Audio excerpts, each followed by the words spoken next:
January 25th at 5:04.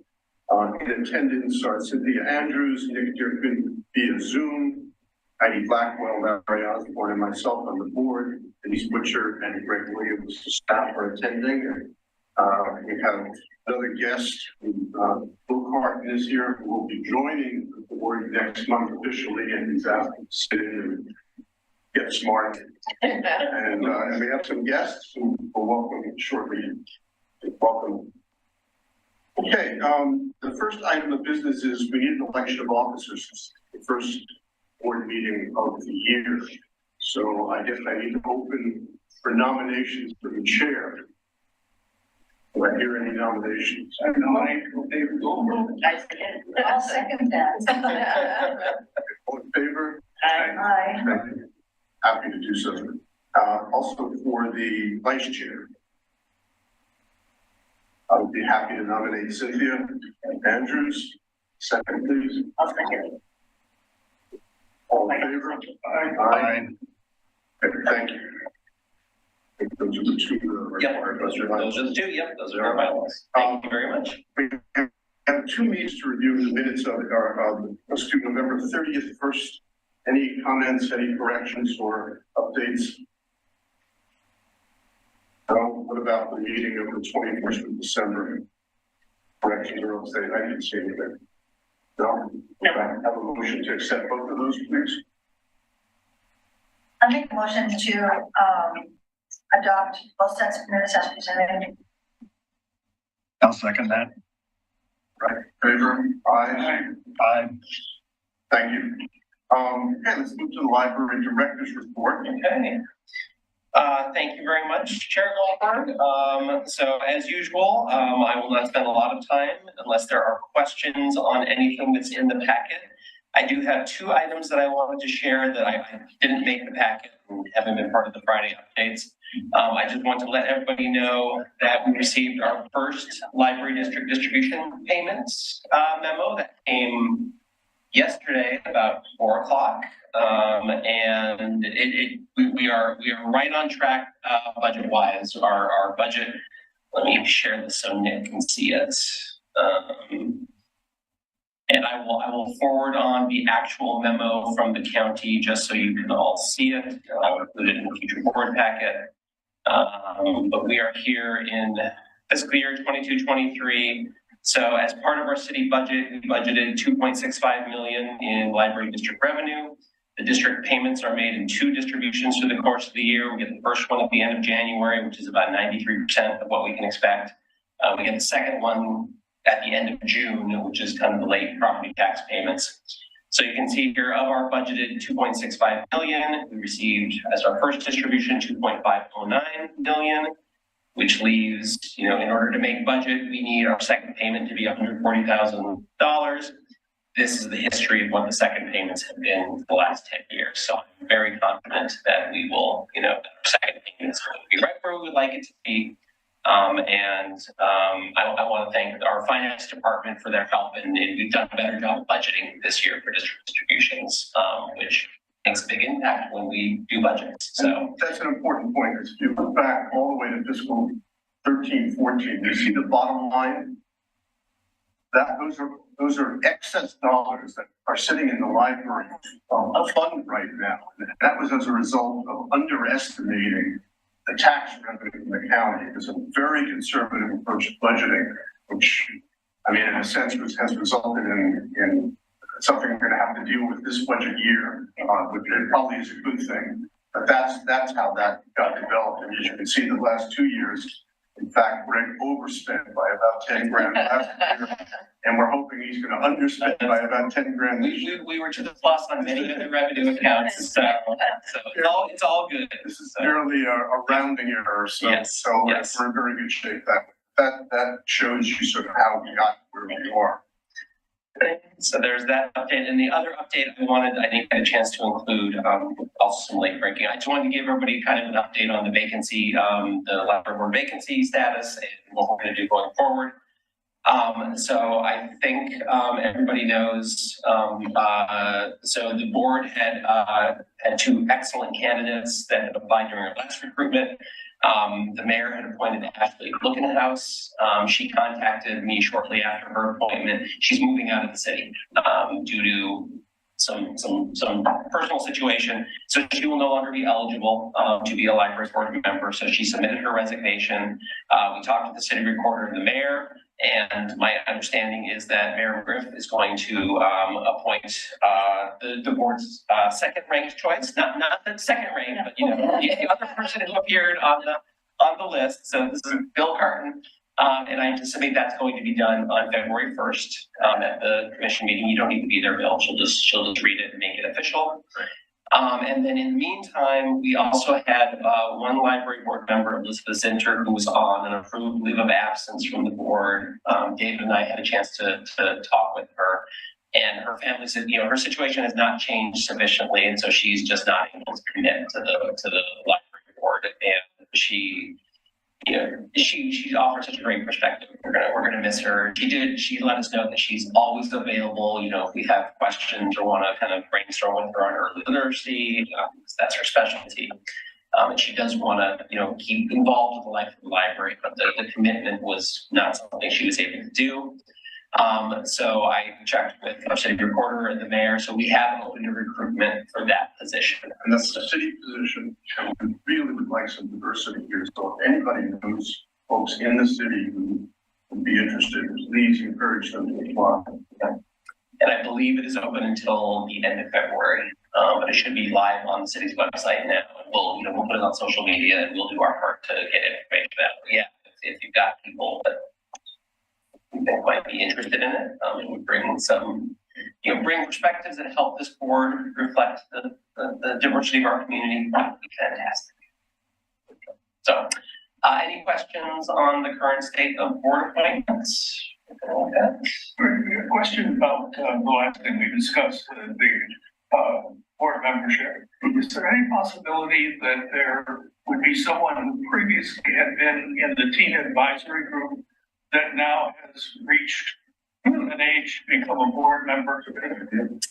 That is an excellent question. I would have to guess maybe yes, because the former iteration of teen advisory group was pre-COVID. So that's a great. But I will ask Sabrina and Merritt to kind of look at their records and see if there might be somebody.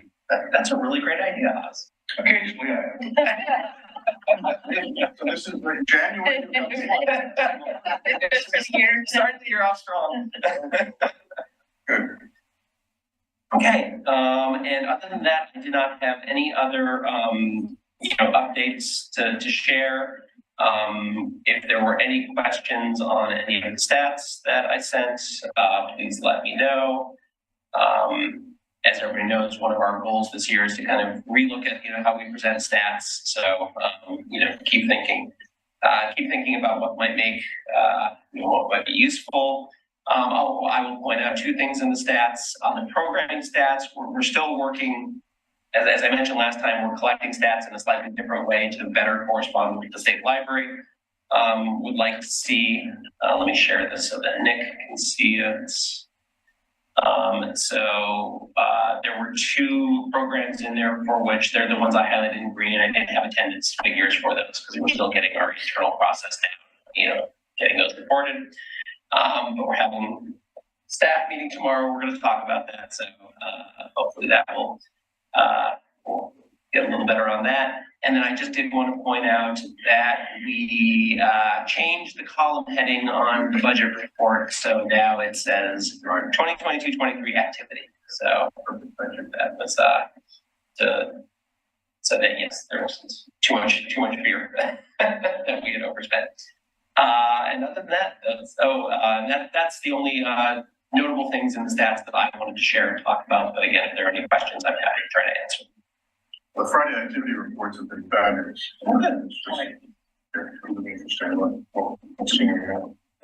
Okay, any questions about the numbers or anything else? No? Okay, great. Okay, typically now we have public comment and where there are 4 members of the public here, and so typically we would do that, but I know why they're here. And they're here about the community room use.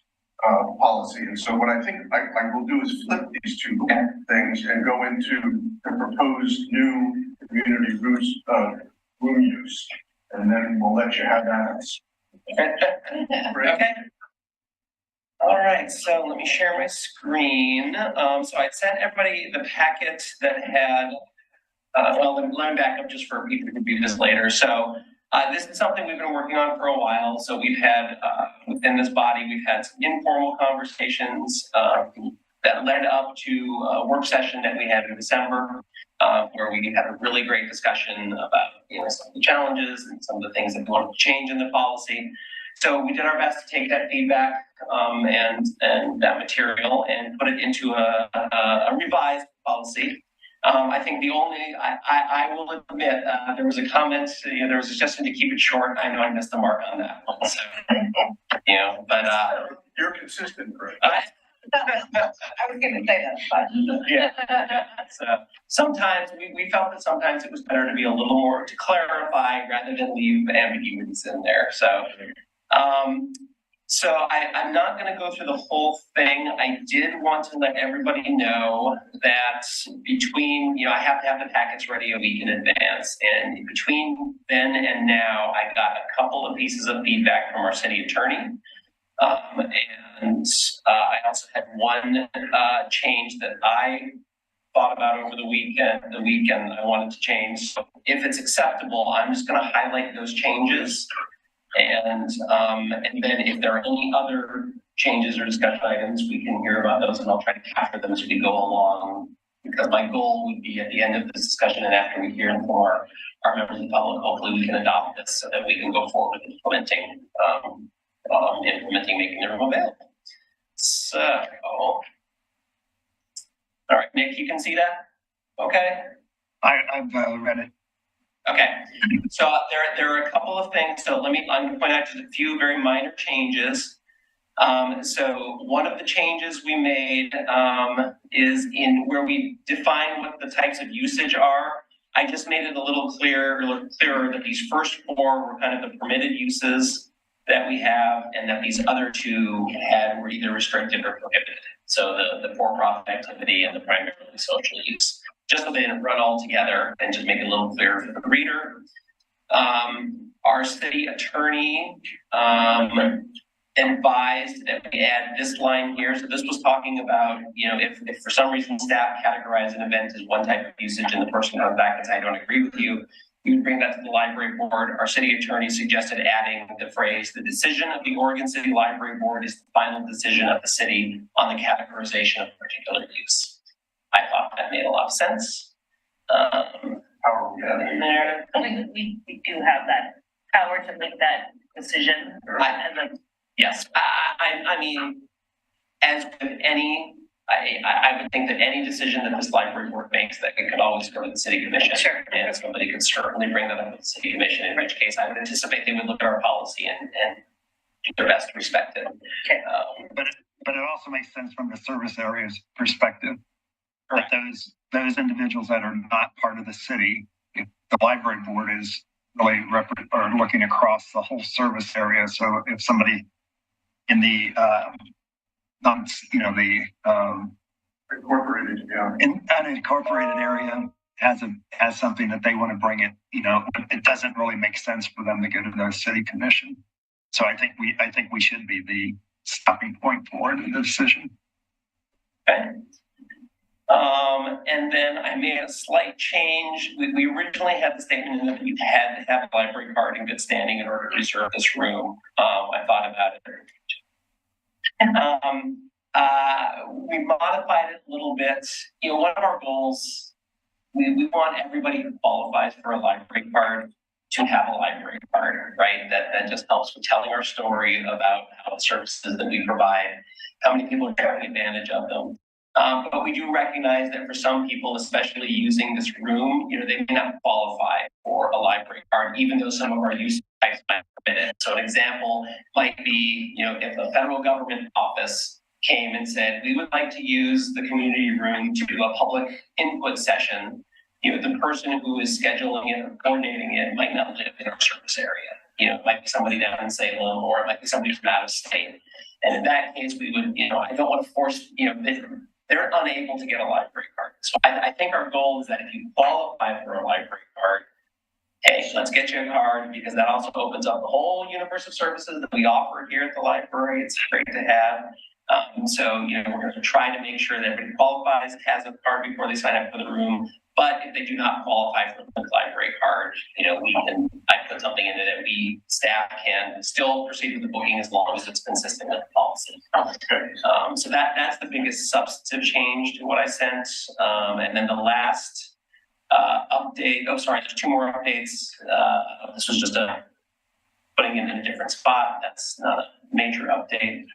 Our city attorney suggested that rather than just saying that people assume liability, that we put in a requirement that they sign some sort of agreement, and that will probably be electronic, but just something that we have, they have said, yes, I agree to all of this. So those were the city attorney's comments, and then that one change. And so, What is that? There was a blue one, something about staff. yes, this is actually, he just suggested, it read better. He moved this parenthetical phrase to a different part of the sentence. So this is where we said, we didn't want to try to have to list every single thing that could cause a cleaning issue or something. And so we put a little phrase in there that said, anything that in the judgment of the staff might cause excessive damage or cleaning efforts. And he just moved that phrase to a different part of the sentence. We've all looked at this, we've seen this for over a couple of months. So first, I'd like any comments from board members on anything that's of concern? Yeah. One question I had was, I know the Parks and Rec area has, they must have a similar policy. Do we match with them? We don't. The Parks and Rec world's a little different. We have the Pioneer Center, and they do rooms there also. And I just wondered if we're consistent with their room policy. We're not really, because that's a revenue source for the Parks Department, right? So part of the reason that they have that room available is it brings in money. They rent it for social usage, which is something we don't do here, and libraries typically don't do. They have a different staffing model there, since it is a revenue source for them. Part of their cost basis is if you're going to rent the room after hours, part of that cost includes one of their staff members to kind of monitor and keep an eye on things, which we don't have. And then also, I would say the other main difference is just kind of the basic ethos of a library resource as opposed to a parks and recreation resource. Our goal is as much as possible to make this available for community use. We've got some, different philosophical things that we do. Like, again, the social usage thing is a big one. They would let their facilities be used for social usage, and we just don't let parties. It's because there's so much other demands on this room. So those are the differences. I don't think we'll ever get to a point where, just because of the different, for lack of a better term, business models and different goals that the departments have for the meeting spaces, I don't know if we'd ever be able to mesh them up perfectly. That was one of the reasons we wanted the city attorney to look at it. Yeah. To be sure. Yeah, but he I just wondered if they restricted any groups from using it. For example, the Proud Boys. A group like that, do they restrict any of those types of usage for any group, or if they're a group, they're qualified to use it? I don't believe they do, because we had this happen last year or 2 summers ago. There was a group that rented park space over in, I can't remember the name of it. Yeah, park. And we had a lot of discussions on it. I'm not an attorney, so I don't want to get into the details of it. But basically, a public resource, you can restrict time, place, and manner of usage of a public resource, but it's generally based on behavior and whether violated, some policies you have. The idea of proactive telling a group based on your back there. proactively telling a group based on your, opinions and based on we're going to deny you use of it. That gets the First Amendment issues, and, which is why we've gotten here that the library neither approves nor disapproves of anything that goes on in here, but we do require anybody who is using this room abides by our behavior policies, which includes things like you can't intimidate or make others uncomfortable. Yeah, that's good. That's a good answer. I appreciate that. Thanks. This is basically a grammar Nazi. Hey, Greg, I'm having difficulty hearing. There's something changed. Getting some. Let me, Larry, if I can have you pause for 2 seconds, I'm going to, Do this happen? let's see, let it back and forth. I'll bet I had the same memory. I have a grammar one too. My goodness. All right, so maybe it's the speakers. Let me try this. Let me try this. Oops.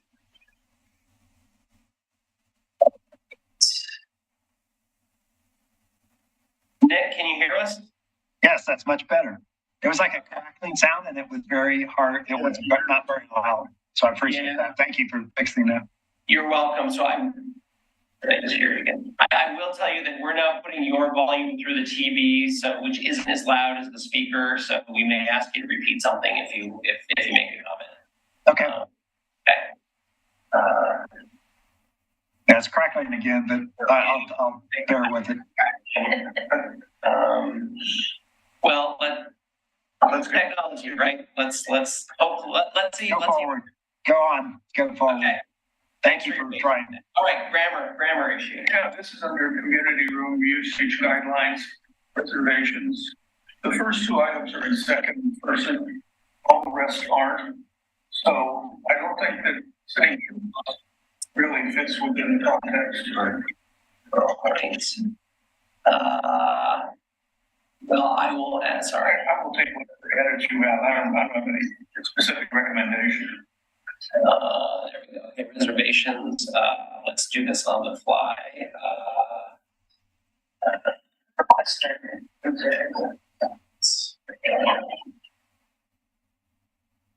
Requesters must be 18 years of age or older to reserve the community room. Does that work? Yeah, requester works both places. Okay. If requesters qualify for Link Library card, they must have a card in good standing, less than $25 in fines or fees, not blocked for any other reasons to make a reservation. If they do not qualify, or if requesters. Okay. Thank you. In that same section, the Yep. last bullet, library reserves the right to cancel any reservations. Advanced cancellation notice is not guaranteed. Period or semicolon needed there. And then, if it's a semicolon, you need a comma after however. It's a run-on sentence as it stands. Sorry, but No. an English teacher reading these things. Greg Williams writing a run-on sentence? It's impossible. That would never happen. Nobody did. Couple of questions, Sure. if this is the right time. Absolutely. Okay, at the top of the page 23 is underneath the section, hours of availability. It references, please see library procedures 004.8. Where is that? And how would a person who is reading this know that? Where to find that? Later in the document, when it talks about reservations, it says it's on the webpage, but there are several references to that very same section, and it doesn't indicate to the average reader where he or she would find it. So good point. We originally had web addresses in the policy. The reason we took those out is because in the short term, we know that the city is going through a website migration. And so any web address we put in now is going to be changed in 6 months or less. Okay. And so we're trying to avoid doing that. what our intent was is we would have a page on our website that said, you know, meeting room information, and we would have all the policies. We would have these ancillary procedure documents also linked there. Would it be? Could it just say, you know, please see the library website or whatever it is you wanted to say, so that a person would have some idea where to begin at least? We can certainly do that. So That's you don't a have to great do the idea. exact thing, but just so that people are not frustrated by going, well, good, where is it? Let's see. It's several places in the document, so. All right, so, and I'm fine with the other reason that we had put the full name of the document in there was, and as long as the library board is okay with this idea, sure, we can change the wording. The idea was that those were more operational. To a different reservation platform, you know, we might tell people, here's a different way to do it, or if we make a staffing decision where we want one department to handle it rather than another, we didn't want to necessarily have to come and revise the whole policy and come to the library board, you know, for minor changes like that. So the thought was we would have these ancillary procedural documents that as we needed to change them, we would. I would, of course, come and update the board and say, hey, you know, we just kind of need the way we're doing things internally.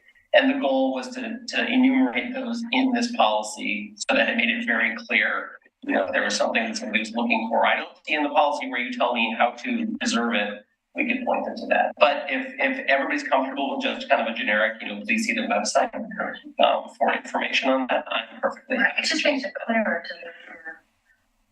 So let's. And then down under page 23 also, under community room usage, but sentence that starts community room users must abide by blah, blah, blah, behavioral, any applicable city, state, federal, public health, and I think maybe safety guidelines should be in there because not always is it going to be a health issue. It could be a safety issue due to like wind or ice or, you know, whatever. That's an excellent point. So if we put public health and safety guidelines for policies, and that's great feedback because that was informed by COVID, right?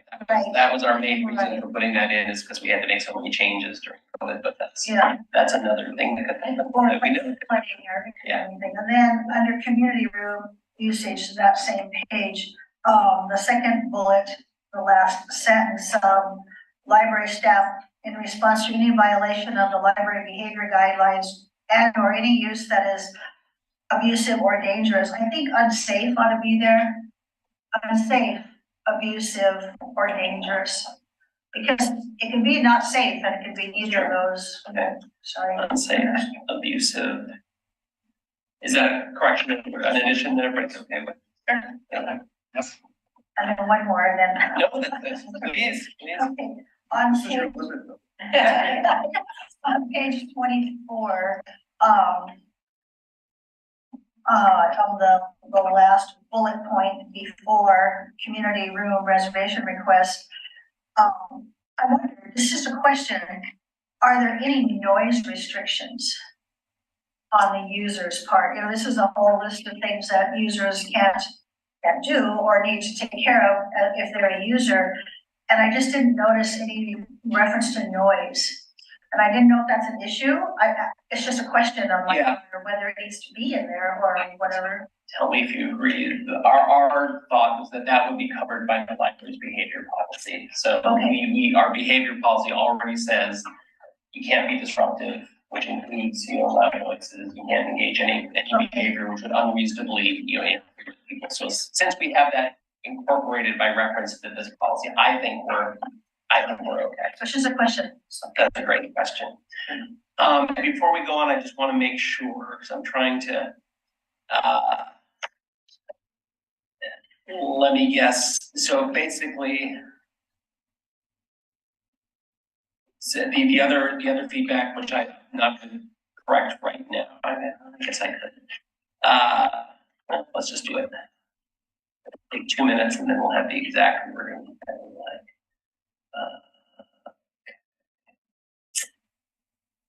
All right, so here is one place where we talk about that other policy. So instead, we are just going to say, strike this out. Let's see. Please see the library website for additional information. Does that Yes. work? It appears several times, so. Okay. But Yes, I'm going to try to go through real quick and try to. All right, so current reservation procedures may be found on the library website. it's okay if it's repeated because, you know, people will look at the sections that pertain to them, so.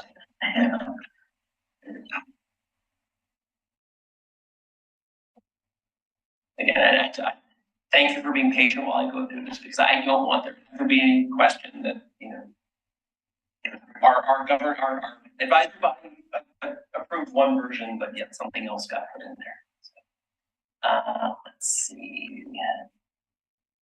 We got there. I'm gonna leave that reference to Oregon City Municipal Code because that's useful for us when it.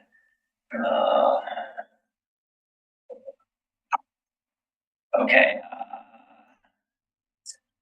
So we have here, so our goal was on that procedure document, you know, we were gonna make it clear what technology support we were able to provide. And that's another thing that's gonna change over time as we get different technology, make it available.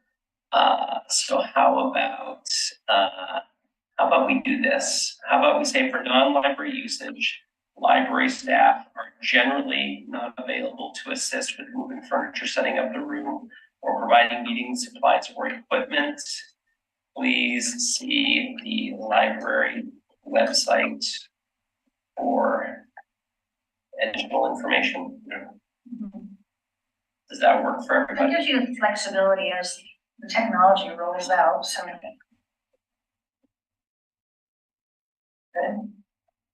Does that work? Nick, does that work? I assume, Nick, if there's something you don't like, you're gonna speak up, right? Yes, I will. Okay, Those awesome. are all fine and good. Don't be shy. Okay, okay, please see the library website for the most up-to-date list, okay? Okay, please refer to the library website for current instructions.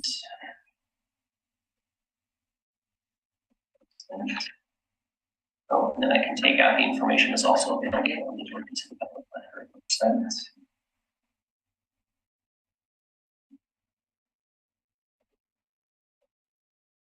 I believe I got them all. Anybody else have any other comments or?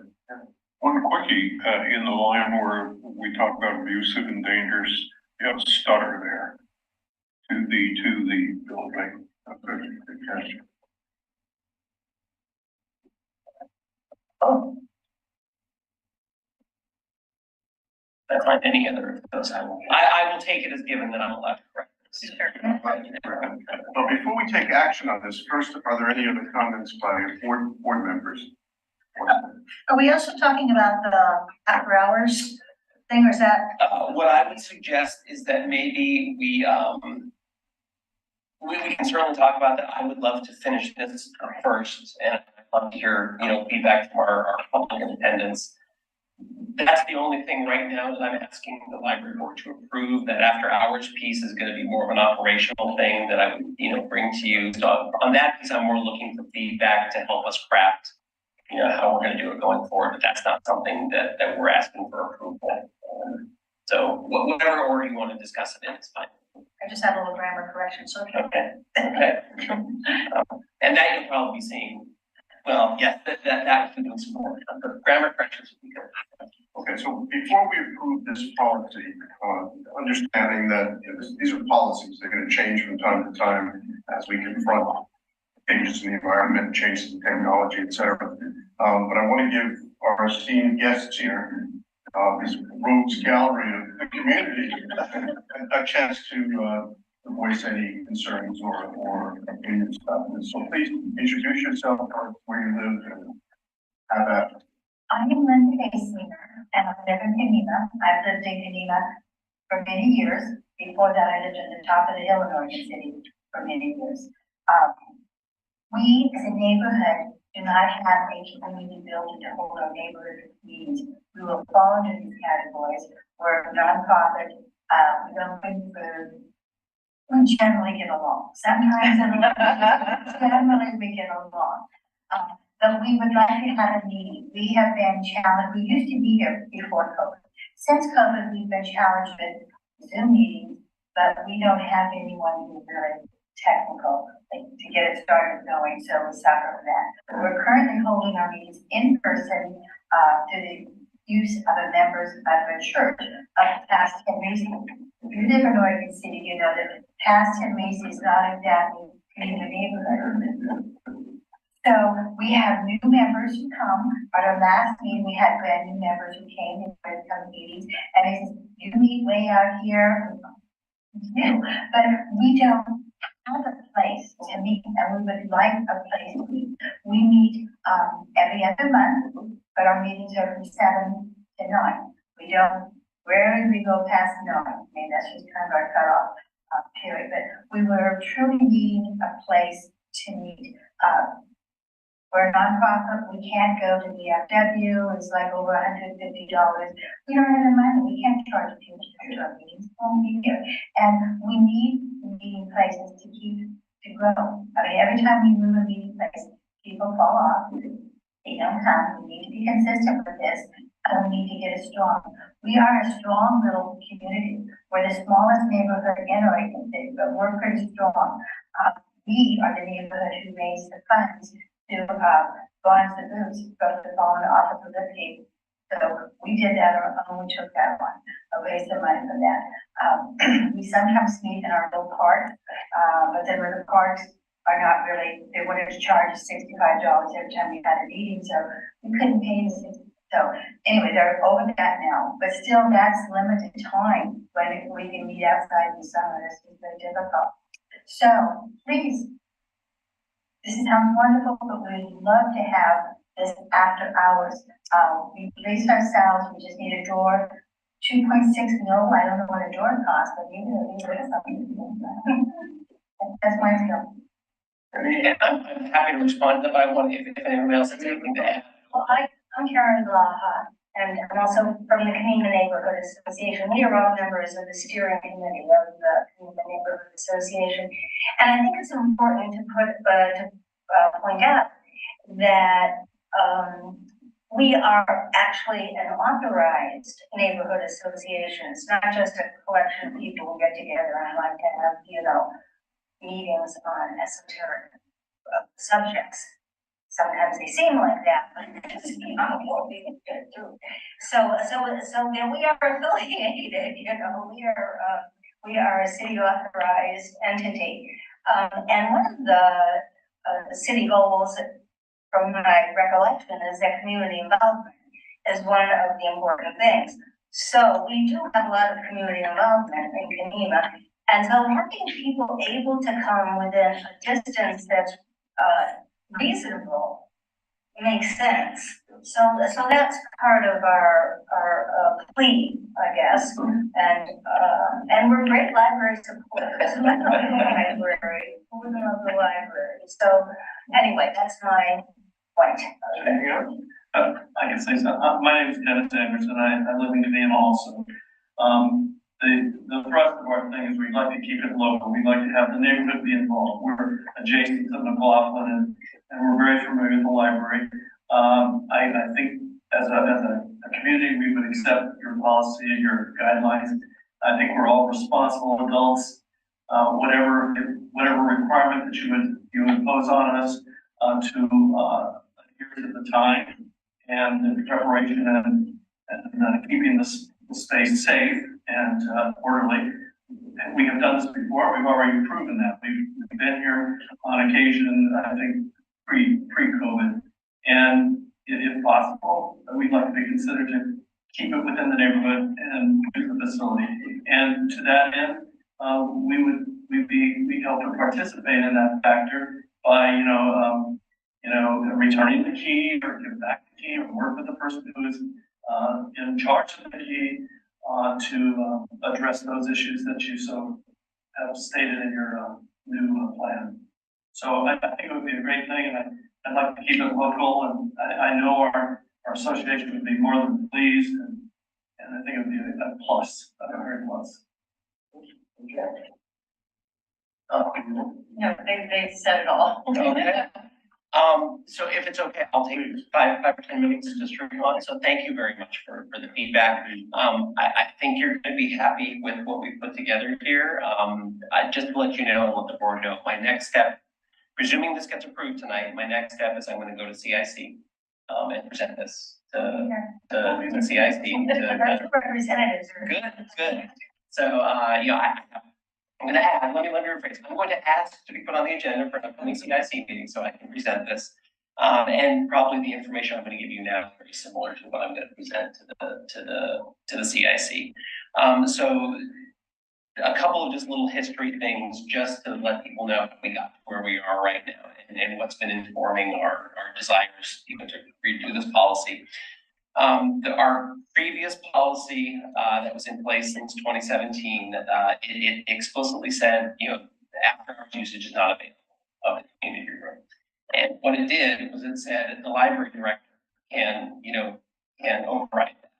And my predecessor, she only got a couple of requests for it. I have gotten a lot more requests, and the reason I came to the library board was I was not comfortable picking and choosing, who was going to be able to use the room. So I wanted to make sure that we had something in place that was equitable, that I could explain to folks and make sure that we weren't preferring one group over another. The other thing that we always keep in mind, and I can pull it up, I know the city supports the neighborhood associations, which we know. To us, our service area, service area is not only the 35,000 people who live within the city of Oregon City, we've got 25,000 people who live in the surrounding unincorporated area, unincorporated Clackamas County. And when you look at revenue wise, we just got those district distribution numbers I shared. 48% of our revenue comes from the unincorporated portion of our service area, and 52% comes from the city. So we not only have, the city signed an IGA that said we are going to provide service to all those people. And so ethically and financially, they're contributing just as much as everybody else. So we wanted to make sure that we had a policy that was equitable to everybody in our service area. Within the Oregon City service area, we have 6 active county CPOs, as well as the neighborhood associations. And so when we were looking at what nighttime usage would mean for that, if every one of those groups said, we want to use this room, we simply did not have the staff for it. And we would have been here nights. It would have come down to Denise and myself. That's how Mo did it when she was here. She was the one who always stayed here. Well, Denise and Mo, because we've got union requirements and we can work people and change schedules, and so we didn't have the staffing. So our goal in putting this together was to figure out, okay, how do we make this equitable? So that everybody who is involved in this goal one, the state's citizen involvement in land use goals can participate and have equitable access to this room. And how do we do it without being a staff burden that we can't manage? So what we came up with is, the first thing is there's different types of usage in this policy, and neighborhood association / CPO usage is carved out as a special usage. And that is the only use for which after hours access is permitted. So nobody else, if it's a library sponsored program, yes, we'll do it after hours, but non-library usage, the only ones who can use this after hours are associations and CPOs within our library service area. We have put it in knowing that you generally have a full members meeting and then a steering committee meeting. Neighborhood associations and CPOs can make up to 2 reservations per month to use the room, up to 60 days in advance. We have to be cognizant of the fact that this is a resource also for the rest of the community, and it's hard for us to tell somebody, yes, you can book this out for a year in advance, because then we just can't make it available to anybody else. The other thing that we're going to ask the neighborhood associations and CPOs to help us with is just what you were talking about. is we are going to ask any neighborhood association or CPO who would like to register to use this room after hours to give us a couple of volunteers. So identify 2 people who are in the neighborhood association who are willing to come in on Saturday, get trained in all of the things that our staff would do if they were here. And I'll warn you now, you're going to see pictures of some bathroom incidents that you're going to wish you never saw. You never saw before. People are going to get a little behind the curtains, peek of what it takes to, to staff a facility. So we're going to train those people. We're going to give them the tools that they need, access codes, cards. We'll give them a phone that they can call us. We'll train them in the technology. And our ask is that once those people are registered, we'll put them on an eligibility list, and that they can serve as a volunteer after hours facility monitor, not just for your neighborhood association, but any others who have registered as well. So for example, if the Laughlin Neighborhood Association is not, their volunteers are not available, they can just go down the list and say, oh, here's 2 people from Illegal, here's 2 people from NEMA. I'm going to call them up and say, hey, could you come and be the facility monitor for our meeting on this night? And as long as the neighborhood associations come to us and say, here's the 2 people that are going to be monitoring the facility, we will say, and they've been trained and certified, we will say, yes, you can be here after hours. And in the information that we'll put out, there are some considerations. We do have a gate there. With our janitorial service, it's not feasible to actually have that gate down during the meeting because, again, those bathroom pictures, we need to have those bathrooms cleaned before the next day. So there are going to be, our janitorial crew is going to be coming through during your night meetings. They will be making some noise over there. There's going to be a time period when the bathrooms are unavailable while they're cleaning those bathrooms. We will ask somebody, since the gate won't be down, we're going to ask one of those volunteers to just kind of sit out in the hallway area to make sure that nobody comes in and starts wandering around the building, which happens. So that's kind of our goal. That's the plan that we're going forward with. And our thought was, we know that there's a need for community meeting space throughout in our service area. It's not something that we can solve on our own, but we want to be part of the solution. We want to be able to provide some resources, and that was the way that worked with our concerns about the safety and security of the building, and also with our staffing constraints. So that's kind of what the policy is. You'll get more information at CSD, but I'm curious, does that sound? The other neighborhood associations we've talked to have said that sounds pretty good. I do have one question. Is there not a door here anymore? I don't on this. There's a door there. Oh, yeah, there. Yep. Okay. Yep. So, and that's accessible, is that carded? Well, no, it's, you can have a key card, you can open it. It's honestly for access, and if you have a lot of people coming in, especially with the bathrooms there, anytime somebody goes out into that hallway, they have access to the doors, especially if the gate's not going to be down. So since we're going to have somebody there, it's just easier to use the main doors. And that was one of the things we kept going back and forth. Like, does that work? But again, it's the bathroom. So like our janitor, if that gate is closed, he can't get from his supply closet to this area. Even using elevators, he'd have to go downstairs with this big, with the mop bucket. So that was our main concern. So, but again, we know that everybody is, the neighborhood association members are capable of doing this and are willing, and so we're going to make sure you've got the tools and the training to do it successfully. And as long as we're comfortable leaving our building in your hands. Great. Thank you for your input. All right. Well, I'd like to call a question then. We have a motion to approve this as the revised policy for the community room use. I'm going to make a motion to approve it. Do I have a second? A second. All in favor? Aye. Aye. Opposed? Okay, so Great. you have a new policy? Right. The timeline for study. That was the next thing. So, my goal. So we have some requests to use the room. So for those, you know, for the requests that are not neighborhood associated, they're during operating hours, we can start accommodating those pretty quick. We've got the reservation system online pretty much configured the way we want. That's more a question of just getting an internal workflow of who's going to be handling it and making sure that, you know, we get some practice at making those reservations and getting back to people. We want to set up the training sessions for volunteers as quickly as we possibly can. Given staffing constraints and just our people's work schedule, I would say that's probably going to take a couple of weeks. So I would not anticipate that we'd be able to offer usage anytime before, I would guess, March 1st.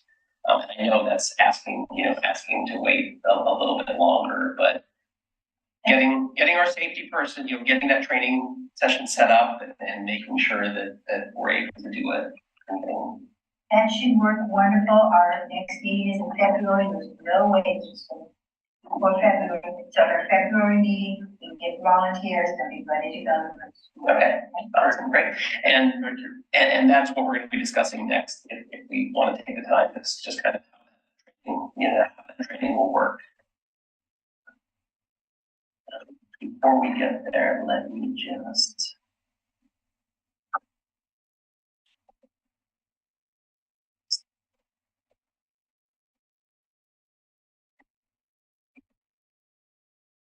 We're going to be cognizant of time. Okay, So, all right. I mean, you said, why does the board need to? The board doesn't necessarily need, I mean, if there were any questions or concerns about anything that I put there, knowing it's still a draft, Cindy, if you want to send me some grammatical things that I can be fine taking this offline. I think I'd rather do it that way. I have a suggestion, very brief. Yeah. It would be nice if on the website, perhaps there was a syllabus available for what is going to be included in the training once that's determined. Yes, yep, that is, I think in the version I put in your packet, there was another section that had a bulleted list of here's all the topics that are being covered, here's all the equipment that we're gonna need.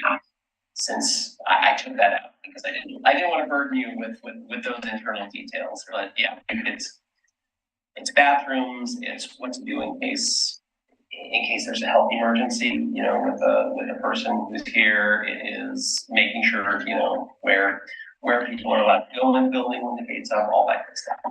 So we got a pretty good idea. We'll let you do that. Okay. All right, thank you.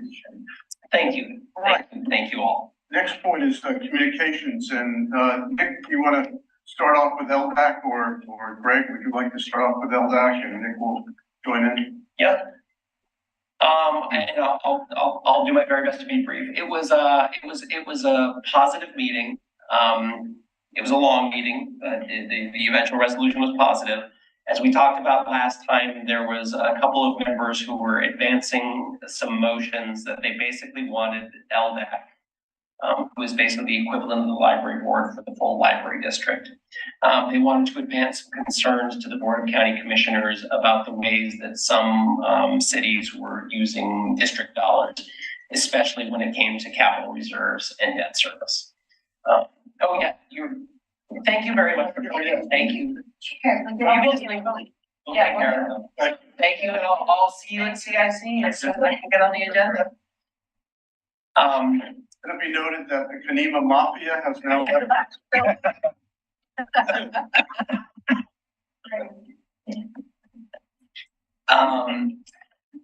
So there was talk at the last meeting of advancing the motions, and it came up again. The most positive things for me out of that meeting were, first of all, a couple of the members, you know, explicitly recognized that several cities felt attacked, you know, for what they've been done. They apologized for that. They made it clear that everybody's there for the same purpose, is just to make sure that we've got strong, sustainable library service. The main thrust there, so there was still some discussion about it.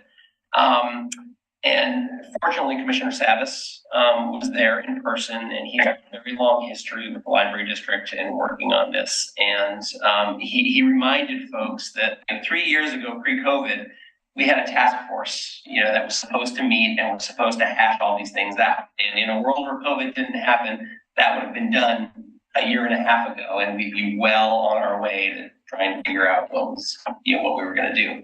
Since that never happened, he acknowledged the frustration.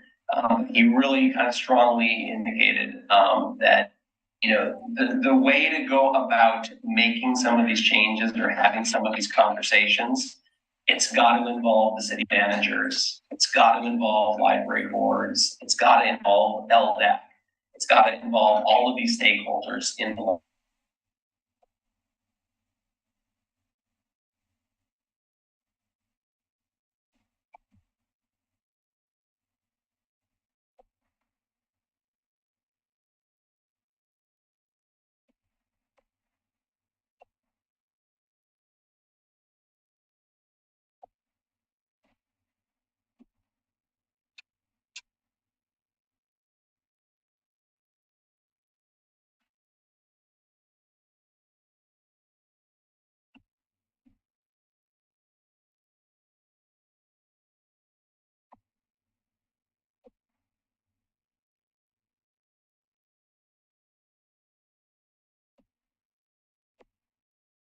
Recording stopped.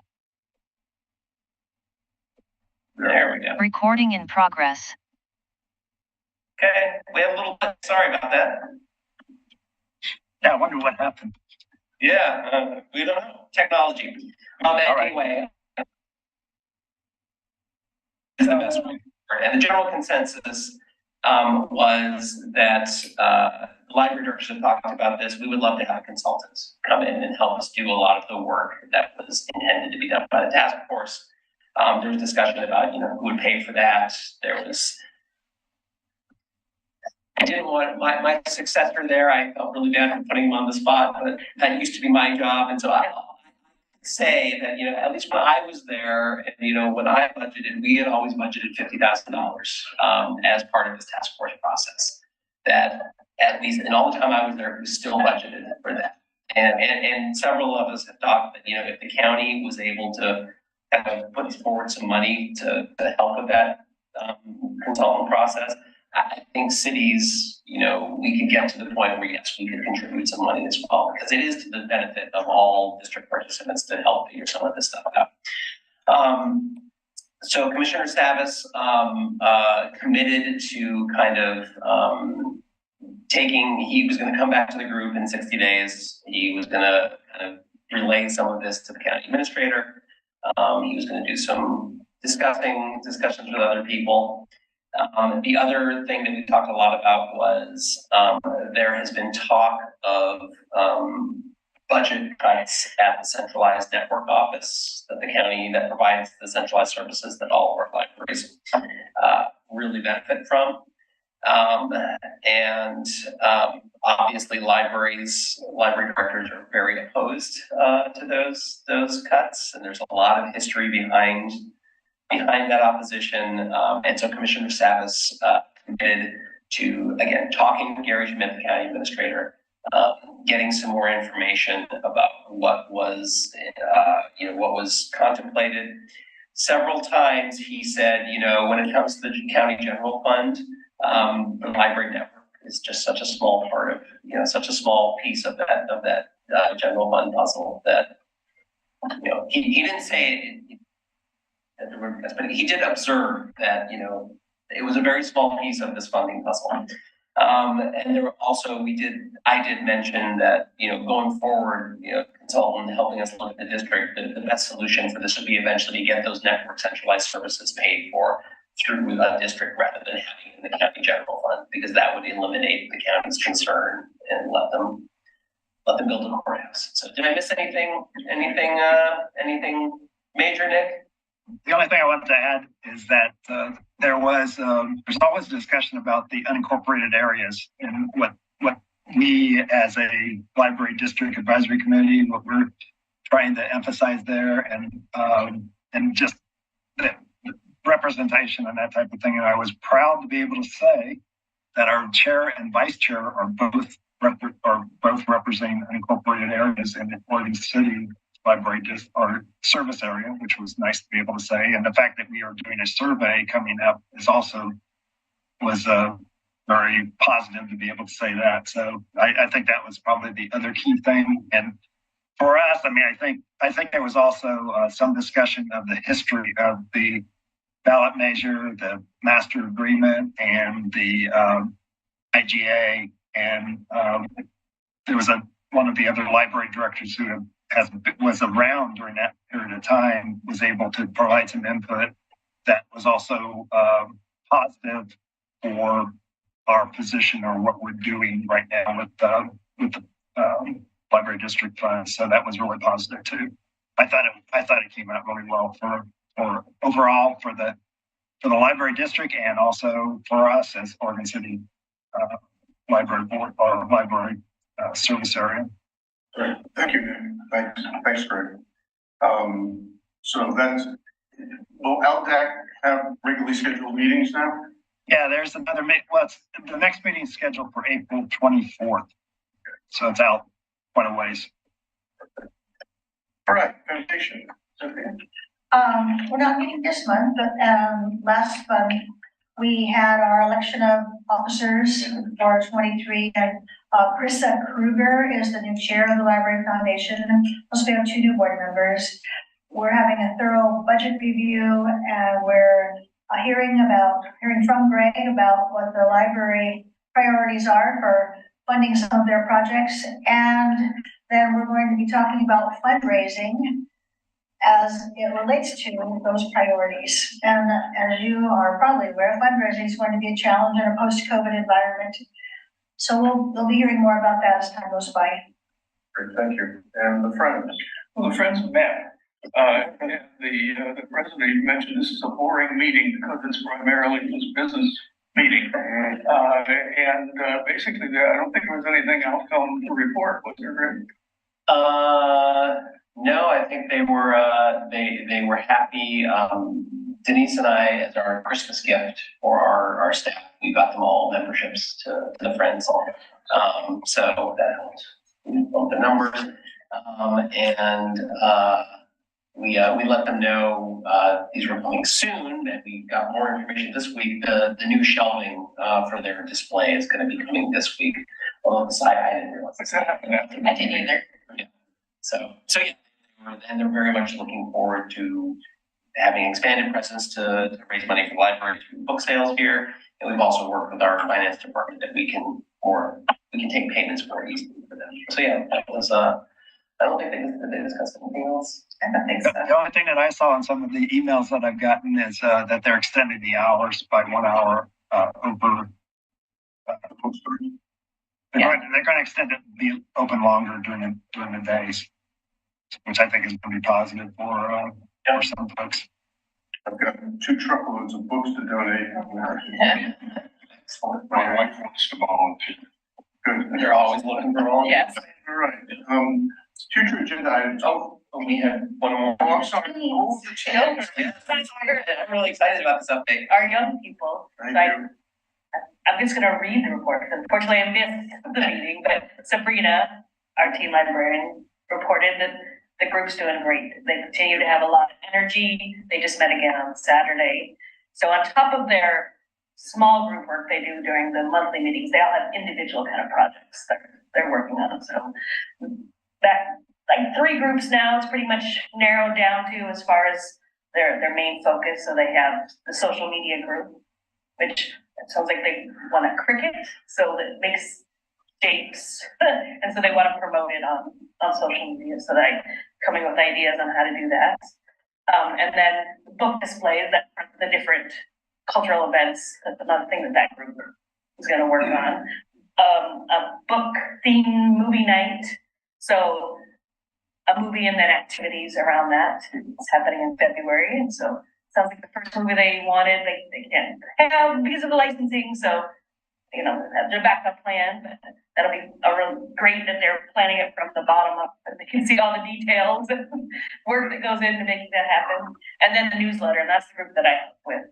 And so they want both a digital and a print newsletter that has work that they've done and promoting new collection, additions to the collections and things like that. So again, it's actually a model that the teen advisory committee for the city's doing a youth advisory committee, and they did kind of check in to see how we were able to promote that council and get the kids involved in it.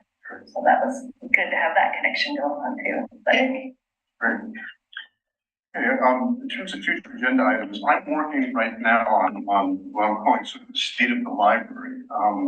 And that after sort of being here for about 2 years now, I've dug into the historical budget in great detail and the bond measures as well.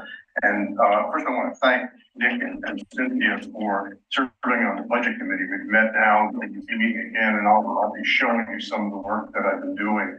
Part of this is in preparation for a presentation, which I'll be doing to the City Commission on March 1st. And a lot of that has to do with sort of how did we get here? What are the issues? Where are we struggling? And here are some solutions. And I think we've got some that will deal with the fund balance, which is sort of a pregnant issue that really needs attention. And I'll be bringing this to the board before we go before the commission as well. And the most important thing about that's going to be tone, because I could be really angry with this commission because the funding model, the city has gone from 8% to 1.5% of our funding. I mean, it's just been not a very positive thing, and I think this commission needs to see it. We want them to make a commitment for the next 10 years. And we'll have a plan to do that. So you'll be seeing that. Been fascinating actually looking into this stuff. So, okay, anything else? One other thing real quick is when I went through the statistics, I know that at one point you gave us a comparison to pre-COVID. Greg, and I wondered if we could do that again. It's been a while, hasn't it, since you did that comparison? Yep. So we do that quarterly. Yes, we did. So I have neglected to do so. So I apologize to the board for not keeping up with that quarterly. I'm giving lots of other data. Yes, you will. It's not a big deal, but I just wonder where we stand relative to before, because it's real, the comparisons right now to last year weren't really that helpful. Yeah, we can definitely do that. All right, David, I think that's a great idea for the use of. I know you have the opportunity to speak with the commission, and I think that's going to be a great way to. Well, I look forward to your input. I mean, your history, particularly with the bond measures and whatnot. And I went through those in some detail to look at exactly how that was worded and sort of what the result was. I think the city was a big mistake, frankly. But we'll get into that. That's great. Yeah, that's great. Future. All right, with that, it is now 6:11. We adjourn the regular meeting of the Oregon City Library. Thank you, everybody. Okay. Thank you, everybody.